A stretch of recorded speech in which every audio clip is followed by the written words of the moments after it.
আসসালামু আলাইকুম ওয়া রাহমাতুল্লাহি ওয়া বারাকাতুহু। প্রিয় দর্শক, আমার ক্লাস চ্যানেলে আপনাদের সকলকে স্বাগত জানাই। আশা করি আল্লাহর রহমতে সবাই ভালো আছেন। দোয়া করি আল্লাহর রহমতে সবাই ভালো থাকুন। পূর্বের ভিডিওতে আমি আপনাদেরকে বলেছিলাম যে 4 বন্ধু, দুজন গোঁজ পুঁতবে আর দুজন গোঁজ তুলে দিবে। দুজন যারা গোঁজ পুঁতবে তাদের মধ্যে একজনের নেকি হবে, একজনের গুনাহ হবে। আর দুজন যারা গোঁজ তুলে দিবে তাদের মধ্যে একজনের নেকি হবে, একজনের গুনাহ হবে। সেটা কীরকম ভাবে সেটা আমি গতকাল ভিডিওতে আপনাদেরকে বলেছি। আজকে আমি আপনাদের সামনে আরেকটি ঘটনা তুলে ধরব যে কিয়ামতে হাসরের ময়দানে আল্লাহ পাক তাবারক তাআলার সামনে 3 ব্যক্তিকে হাজির করা হবে। কিয়ামতের দিনে হাসরের ময়দানে আল্লাহ তাআলার সামনে 3 ব্যক্তিকে হাজির করা হবে। তার মধ্যে একজন হবে শহীদ এবং দ্বিতীয়জন হচ্ছে ওই ধনাঢ্য ব্যক্তি যাকে আল্লাহ সম্পত্তি দিয়েছে, মাল দিয়েছে। আর তৃতীয় নম্বর হচ্ছে ওই আলিম যে তার ইলমিয়াতের মধ্যে কোনো আমল রাখে না। তো এই 3 ব্যক্তিকে আল্লাহ তাআলার সামনে হাজির করা হবে। তো প্রথমে আল্লাহ তাআলা ওই শহীদ ব্যক্তিকে বলবে যে আমি তোমাকে দুনিয়ার বুকে পাঠিয়েছিলাম, আমি তোমাকে শক্তি দিয়েছিলাম, সামর্থ্য দিয়েছিলাম, তুমি আমার জন্য কি করেছো? তখন ওই শহীদ ব্যক্তি বলবে যে আল্লাহ, তুমি যেমন আমাকে শক্তি দিয়েছিলে, আমাকে যেমন তাকত দিয়েছিলে, তো আমিও তোমার রাস্তায় জিহাদ করেছিলাম ইসলামের জন্য, দ্বীনের জন্য, দ্বীনকে বাঁচানোর জন্য আমি তোমার রাস্তায় জিহাদ করে আমি নিজের জীবনকে শেষ করে দিয়েছি, আমি নিজের জীবনকে উৎসর্গ করে দিয়েছি। তো আল্লাহ পাক তাবারক তাআলা বলবেন যে হ্যাঁ, ঠিকই বলেছো, তুমি দ্বীনের জন্য, তুমি ইসলামের জন্য তুমি শহীদ হয়ে গেছো, নিজের গর্দানকে দিয়েছো, এটা সত্য কথা। কিন্তু তুমি তো সেই সময় ভেবেছিলে যে তুমি যদি ইসলামের জন্য লড়াই করে যদি জীবিত হয়ে যাও তাহলে তুমি গাজী হবে, আর ইসলামের জন্য লড়াই করে তুমি যদি শহীদ হয়ে যাও লোকে তোমাকে বীর পালোয়ান বলবে, লোকে তোমাকে শহীদ বলবে, যার কারণে তুমি এই কাজটা করেছিলে। কারণ ইন্নাল্লাহা আলিমুম বিজাতিস সুদূর, আল্লাহ তাআলা প্রত্যেক মানুষের সিনার খবর রাখেন। ইন্নাল্লাহা আলিমুম বিজাতিস সুদূর, আল্লাহ তাআলা প্রত্যেক মানুষের সিনার খবর রাখে। তো আল্লাহ তাআলা বলবেন, হে শহীদ, তুমি ঠিকই বলেছো, তুমি শহীদ হয়েছো, তুমি গর্দান দিয়েছো, তুমি ইসলামের জন্য নিজেকে উৎসর্গ করে দিয়েছো, কিন্তু সেটা এই রিজায়ে ইলাহির জন্য নয়, আমাকে রাজি করার জন্য নয়, আমাকে খুশি করার জন্য নয়, বরং তোমাকে লোকে বাহাদুর বলবে, লোকে তোমাকে বীর পালোয়ান বলবে, যার কারণে তুমি শহীদ হয়েছিলে। অতঃপর ওই ব্যক্তিকে অর্থাৎ ওই শহীদ ব্যক্তিকে অধোমুখী করে অর্থাৎ মুখটাকে নিচে দিয়ে এই পা দুটোকে ধরে মুখটাকে ছেঁচুতে ছেঁচুতে জাহান্নামে নিক্ষেপ করে দেওয়া হবে। তার কারণ বুখারী শরীফের প্রথম হাদিসেই বলা হয়েছে ইন্নামাল আমালু বিন্নিয়াত, অর্থাৎ প্রত্যেকটা কাজ নিয়তের উপরে নির্ভর করে। ইন্নাল্লাহা আলিমুম বিজাতিস সুদূর, আল্লাহ পাক অন্তরের খবর জানেন।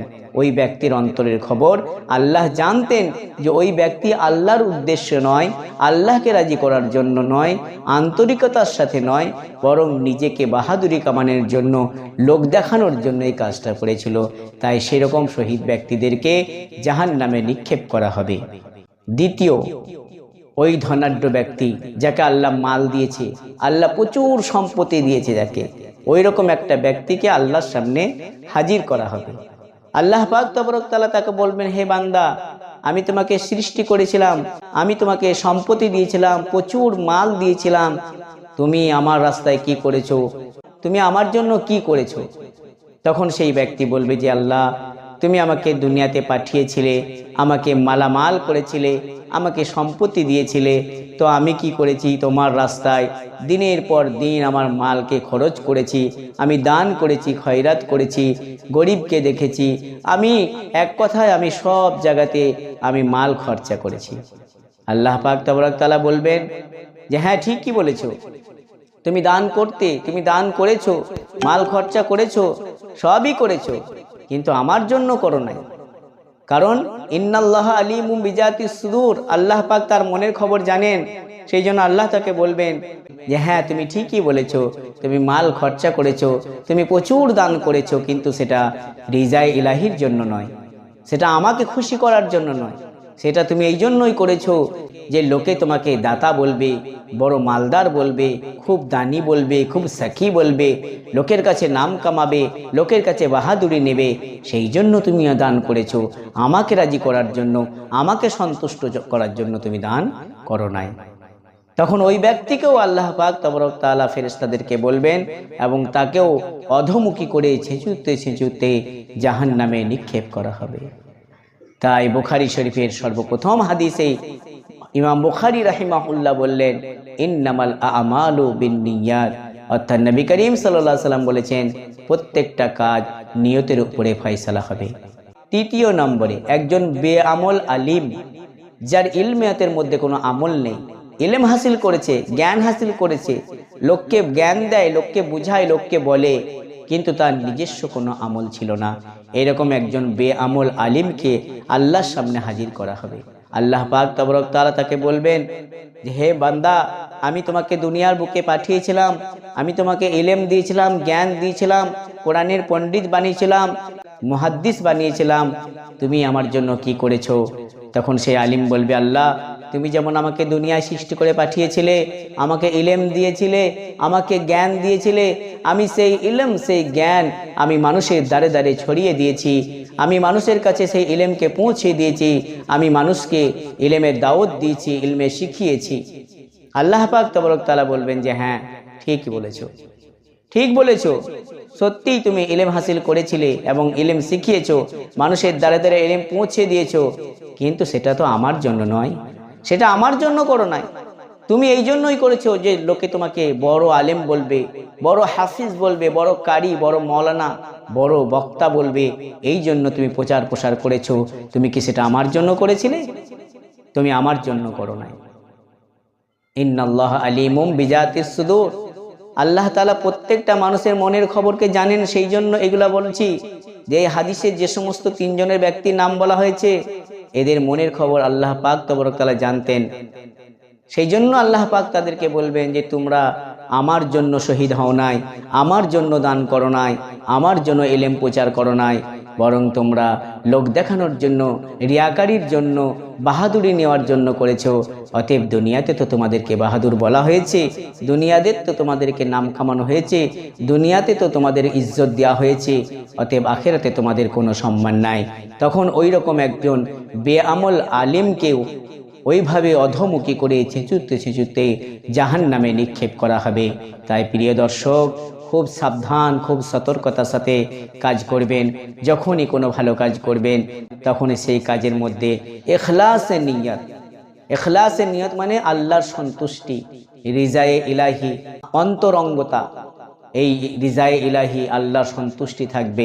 প্রত্যেকটা কাজের মধ্যে আল্লাহর সন্তুষ্টি থাকবে যে এই কাজটা আমি করছি শুধুমাত্র আল্লাহকে রাজি করার জন্য। এই যে কাজটা আমি করছি, আমি নামাজ পড়তে যাচ্ছি শুধুমাত্র আল্লাহকে রাজি করার জন্য, আমি দান করছি শুধুমাত্র আল্লাহকে রাজি করার জন্য, আল্লাহকে খুশি করার জন্য, আমি ইবাদত করছি, আমি বান্দেগি করছি, আমি তালিম দিচ্ছি, আমি শিক্ষা দিচ্ছি, আমি যাই করছি না কেন আমার একটাই উদ্দেশ্য যে আমার খোদা, আমার আল্লাহ যেন খুশি হয়ে যায়। কে খুশি হলো না হলো এটা আমার কোনো যায় আসে না, শুধুমাত্র আমার আল্লাহ যেন খুশি হয়ে যায়। এই নিয়তে প্রত্যেকটা কাজ যদি করা হয় তাহলে সেই কাজের মধ্যে সওয়াব পাওয়া যাবে।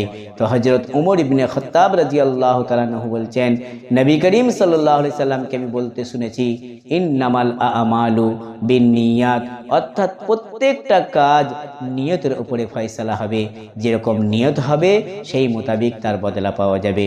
তো প্রিয় দর্শক, আজকের মতো আমি এই ভিডিওটা এখানেই শেষ করছি। ইনশাআল্লাহ আগামী ভিডিওতে আবার আপনাদের সঙ্গে দেখা হচ্ছে। তো এখনো পর্যন্ত যদি আপনারা আমার চ্যানেলটাকে সাবস্ক্রাইব না করে থাকেন তো দয়া করে আমার চ্যানেলটাকে একটু সাবস্ক্রাইব করে দিবেন এবং পাশে থাকা বেল আইকনে ক্লিক করে দিবেন, তাহলে যখনই কোনো ভিডিও ছাড়বো সঙ্গে সঙ্গে ভিডিওটি আপনার কাছে পৌঁছে যাবে। আর প্রিয় নবী সাল্লাল্লাহু আলাইহি ওয়াসাল্লামের বাণী, বাল্লিগু আন্নি ওয়ালাউ আয়া, তোমরা পৌঁছে দাও আমার তরফ থেকে, যদি একটা ছোট্ট বাক্য হয়। অতএব এই হাদিসটি যদি আপনি 10 জনকে শেয়ার করে দেন, সে যদি আর 10 জনকে শেয়ার করে দেয়, সে যদি আর 10 জনকে শেয়ার করে দেয়, তাহলে এইভাবে আস্তে আস্তে ইলম ছড়িয়ে যাবে, দিন ছড়িয়ে যাবে, ইসলাম জিন্দা হবে। তো একটু কষ্ট করে এই ভিডিওটাকে 10 জনকে শেয়ার করে দেবেন। আসসালামু আলাইকুম ওয়া রাহমাতুল্লাহি ওয়া বারাকাতুহু।